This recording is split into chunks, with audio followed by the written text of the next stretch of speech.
Hi நண்பர்களே, welcome back to உங்கள் Vinod channel. இன்னைக்கு வீடியோல என்ன பார்க்க போகிறோம் அப்படின்னா, டிஎன்பிஎஸ்சி ஆனுவல் பிளானர் 2026க்கானது வந்தாச்சு.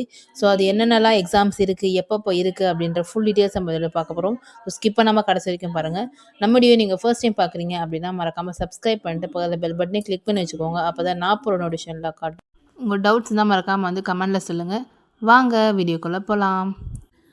ஓகே, டிஎன்பிஎஸ்சி 2026ஆம் ஆண்டுக்கான கால அட்டவணை வெளியிட்டிருக்காங்க அப்படின்னு ஒரு நியூஸ் வந்துச்சு. ஸோ என்னென்ன எக்ஸாம்ஸ் எப்பப்போ அப்படின்றத பார்த்துடலாமா? அஃபிஷியல் வெப்சைட்குள்ளே போனோம் அப்படின்னா ஆனுவல் பிளானர் அப்படின்னு இருக்கும். ஸோ அதில் ப்ரோக்ராம் ஆஃப் எக்ஸாமினேஷன் 2026 அப்படின்னு கொடுத்துருக்காங்க. இது எப்போ பப்ளிக் ஆயிருக்கு அப்படின்னா 3/12/2025 இந்த ஆனுவல் பிளானர் ரிலீஸ் பண்ணியிருக்காங்க.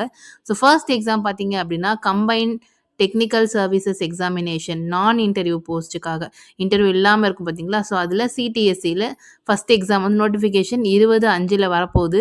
எக்ஸாம் 3/8 நடக்க போகுது அப்படின்னு சொல்லியிருக்காங்க. குரூப் 1 பொறுத்த வரைக்கும் 6ஆம் மாதம் வருது, 23ஆம் தேதியில் நோட்டிஃபிகேஷன் ரிலீஸ் பண்ணுவாங்க. 6/9 நம்மளுக்கு எக்ஸாம் நடக்கும். அதே மாதிரி சிடிஎஸ்சியில் டிப்ளமோ ஐடிஐக்கான செப்பரேட்டாக கொடுத்துருக்காங்க. அதில் பார்த்தீங்கன்னா நோட்டிஃபிகேஷன் 7/7க்கு வருது.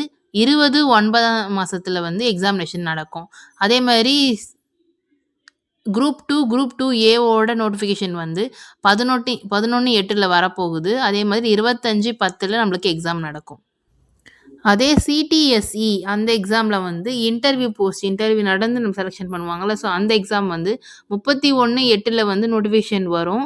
14/11 எக்ஸாமினேஷன் நடக்கும் அப்படின்னு போட்டிருக்காங்க. அதேமாதிரி குரூப் 4 6/10 நோட்டிஃபிகேஷன் வரும். 20/12 எக்ஸாமினேஷன் நடக்கும் அப்படின்ற மாதிரி கொடுத்துருக்காங்க. ஸோ இதுதான் ஆனுவல் பிளானர் ரிலீஸ் பண்ணுது. ஸோ எக்ஸாம்க்கு யாரை ப்ரிப்பேர் பண்ணீங்க அப்படின்னா இப்போத்துலேருந்தே ஆரம்பிச்சுக்கோங்க.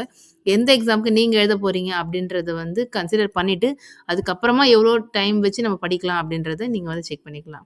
ஸோ அவ்வளோதான். இந்த வீடியோ யூஸ்ஃபுல்லாக இருந்தது அப்படின்னா மறக்காமல் லைக் பண்ணிவிட்டு, சப்ஸ்கிரைப் பண்ணாமல் பார்த்துட்டு இருக்கீங்கன்னா மறக்காமல் சப்ஸ்கிரைப் பண்ணிக்கோங்க. உங்கள் ஃப்ரெண்ட்ஸ் அண்ட் ஃபேமிலிஸ்க்கும் இந்த வீடியோ தெரிஞ்சுக்கணும் அப்படின்னா மறக்காமல் ஷேர் பண்ணி விடுங்க. நெக்ஸ்ட் வீடியோ சந்திக்கிறேன். அன்டில் தென் பாய் ஃப்ரம் உங்கள் வினோ. டடா.